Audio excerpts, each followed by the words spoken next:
आज इस युग में ज्ञानी, महान विद्वान, महान पुरुष, पराक्रमी कौन कहलावे? जो अज्ञानियों को सपोर्ट करवे, अंधविश्वासी, आडंबर व पाखंड ढोंगी को सपोर्ट करवे, असत के खिलाफ ना बोलवे, बुराई के खिलाफ ना बोलवे, लुटेरे के खिलाफ ना बोलवे, वो बड़े ज्ञानी, महान विद्वान, बड़े पराक्रमी, साहसी, अनेक सब कुछ कहलावे। अगर उनके खिलाफ चलवे तो मूर्ख, नालायक, अज्ञानी, ढोंगी, मतलब अनेक बुराई। तो कुल मिलाकर आज आप सत्य नहीं बोल सकते हो। अगर आपने सत्य बोल दिया तो फिर आप कहलाओगे मूर्ख, अज्ञानी, ढोंगी, अंधविश्वासी, नालायक। आज इस युग में वही बड़े ज्ञानी कहलाते हैं जो आडंबर, पाखंड, ढोंगी को सपोर्ट करते हैं, उनके खिलाफ नहीं बोलते हैं, उससे लेना देना कुछ भी मतलब नहीं रखता, वो बड़े ज्ञानी। क्या ऐसा हो रहा है या नहीं? बिल्कुल 100% में 100%, एक भी परसेंट घटने वाली नहीं है। आज वही मानव बड़े ज्ञानी विद्वान कहलाते हैं जो अज्ञानियों से, आडंबर, पाखंड, ढोंगी से मतलब नहीं रखता, उनके खिलाफ नहीं बोलता, वो बड़े ज्ञानी आज कहला रहे हैं। एक कहावत को आपने सुना ना, उल्टी चोर कुतवाल को डांटे। एक तो चोरी, ऊपर से सीने जोड़ी। आज सच्चाई की सम्मान नहीं, आज सत्य बोलने पर मुख के ऊपर ताला है, ताला लगे हैं। अगर किसी मानव ने साहस की सत्य बोलने की तो फिर वो अज्ञानी कहलाएंगे। इसीलिए पहले से ही हिसाब किताब कर लीजिए। अगर आपने सत्य बोला, सत्य बोलने की कोशिश की, चेष्टा की, तो फिर आप अज्ञानी कहलाओगे। अगर आपने अंधविश्वासी, आडंबर व पाखंड की बातें की, उपदेश की, तो बड़े ज्ञानी कहलाओगे। मानव को, मलमूत्र वाले मानव को और ही मलमूत्रों में डाल दो तो बड़े ज्ञानी कहलाओगे। अगर उनको मलमूत्रों से बाहर निकालोगे, अंधविश्वासी से बाहर निकालोगे, तो समझ लेना क्या आप लोग इन्हीं को भटयुग, भटयुग यानी काला युग, जिसे आज की समय में आम भाषा में कलयुग यही कहते हो सकता है कि आप लोग भी इन्हीं को भटयुग, कलयुग, कालायुग। आज तो समाज में गंडू व्यवस्था है। बाहरे मानव, तुमने तो कमाल कर दी। अज्ञानियों की बड़ाई, झूठाई की बड़ाई और सच्चाई की अपमान। चलो कोई बात नहीं, आज मैं देख ही लेता हूँ किसमें क्या शक्तियाँ, आजमा ही लेता हूँ। एक तो बात सत्य है, असत कभी भी नीचे गिर सकता है, पर सत्य भले ही वो संकट में पड़े रहेंगे, एक ना एक दिन वो जीत ही लेवे। लाख समस्या सच्चाई मानव के ऊपर होवे, पर एक ना एक दिन उनकी विजय प्राप्त अवश्य होवे। और असत के माध्यम से जो मानव समाजों में वर्चस्व में पड़े रहते हैं, उनका एक न एक दिन अंतगत हुआ। इसीलिए मानव को कभी असत की आश्रय नहीं लेनी चाहिए।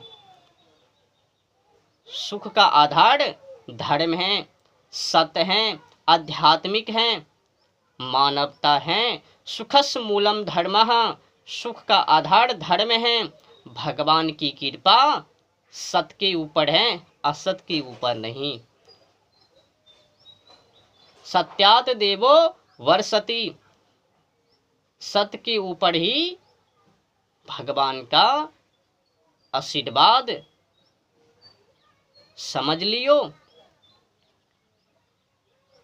तो कुल मिलाकर आप लोग आज से ही संकल्प ले लीजिए, चाहे आपके ऊपर अनेक अभद्र टिप्पणी क्यों ना हो, आपको बुराई क्यों ना करवे, पर सत्य बोलने से पीछे ना हटवे।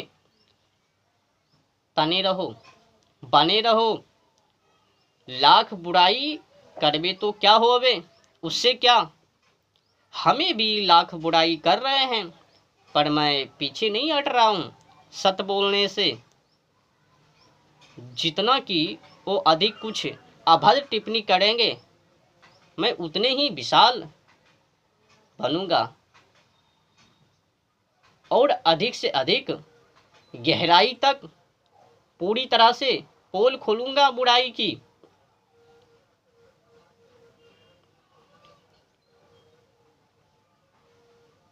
तो नमस्कार, अब आगे बढ़ते हैं, चलते हैं बाइबल की ओर। और आज मैं उपदेश करूंगा लूका पेज नंबर 109 और पेज नंबर 112।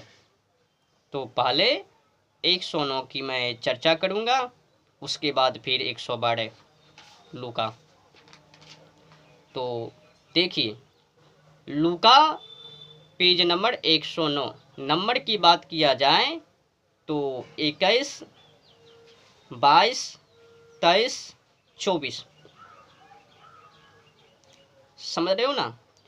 पुत्र ने उससे कहा कि पिताजी, मैंने स्वर्ग के विरोध में और तेरी दृष्टि में पाप किया है, और अब इस योग्य नहीं रहा कि तेरा पुत्र कहलाऊं।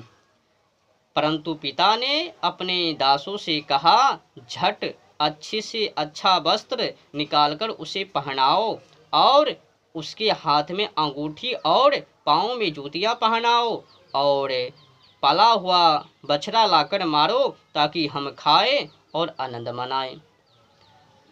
ऊपर की तो बातें छोड़ ही दो, नंबर की 23 नंबर की इस पर चर्चा होनी चाहिए। क्या कह रहा है लूका पेज नंबर 109 नंबर की बात किया जाए तो 23, पाला हुआ बछड़ा लाकर मारो ताकि हम खाएं और आनंद मनावे।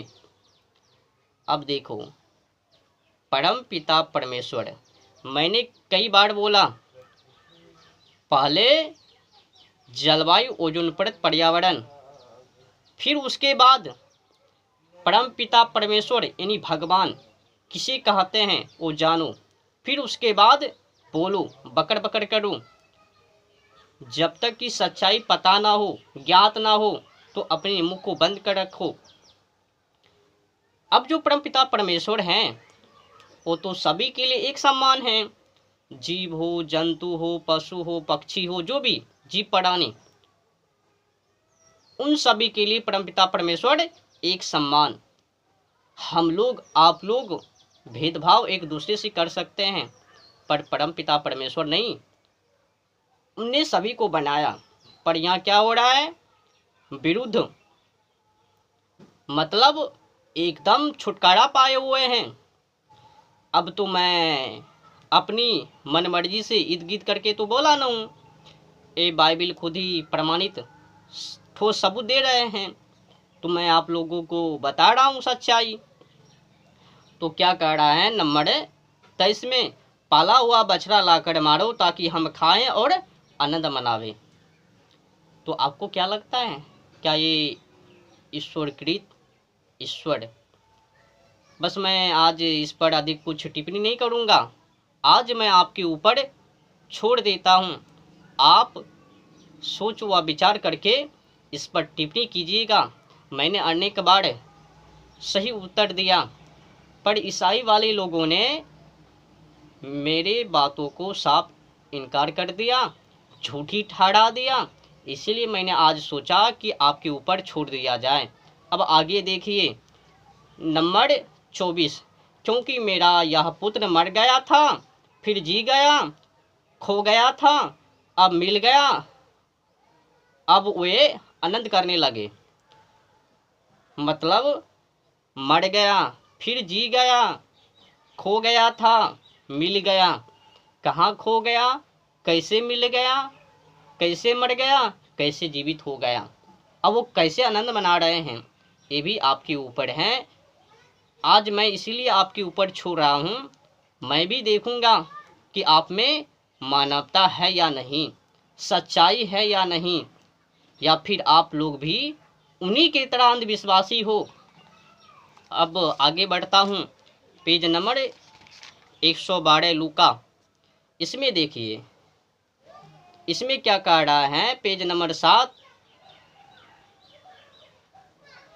17 और 18, 19। इसमें कह रहा है कि इस पर यीशु ने कहा, क्या 10 शुद्ध ना हुए तो फिर वे 9 कहाँ हैं? क्या इस परदेसी को छोड़ कोई अन्य ना निकला जो परमेश्वर की बड़ाई करता? तब उसने उससे कहा, उठकर चला जा, तेरे विश्वास ने तुझे चंगा किया है, समझ लियो। इस पर यीशु ने कहा, क्यों 10 शुद्ध ना हुए तो फिर वे 9 कहाँ हैं? क्या इस परदेसी को छोड़ कोई अन्य ना निकला जो परमेश्वर की बड़ाई करता? अब आप लोगों की इस पर क्या राय है, सोच व विचार है, मंथन है, कमेंट बॉक्स में अपनी टिप्पणी अवश्य कीजिएगा। अब आगे देखिए, जब उससे कहा, उठकर चला जा, तेरे विश्वास ने तुझे चंगा किया है, तो उनकी विश्वास ने उसे चंगा किया है। एक खुद ही उपदेश दे रहे हैं। तो कुल मिलाकर इस पर आप लोगों की क्या बड़ाई, क्या झूठाई, वो भी आप लोग टिप्पणी कीजिएगा। तो आज के लिए बस इतना ही। बस मैं यही कहूँगा ईसाई वाले लोगों को, पहले पर्यावरण ओजोन परत, जलवायु, फिर उसके बाद परम पिता परमेश्वर किसे कहते हैं वो जानिए। आडंबर को मान लेना आसान है, आडंबर को इनकार कर देना, साफ मना कर देना, नहीं मानना, ये आसान नहीं है। आप लोग भर में पड़े हो, बाइबल को पढ़ लेने के बाद ऐसा कुछ भी नहीं है कि मानव के अंदर सच्चाई होवे। अगर मानव बाइबल को पढ़कर उसी में पढ़े हैं, उसी को मान रहे हैं, तो कितने बड़े अज्ञानी की बात होवे, समझ लीजिए। एक बार फिर से मैं आप लोगों से कह रहा हूँ, अंधविश्वासी, आडंबर व पाखंडी, उनको मान लेना आसान है, साफ साफ इनकार कर देना, मना कर देना, ये आसान नहीं है। और एक बात और, परम पिता परमेश्वर किसे कहते हैं ये भी जान लेना, जलवायु ओजोन परत पर्यावरण किसे कहते हैं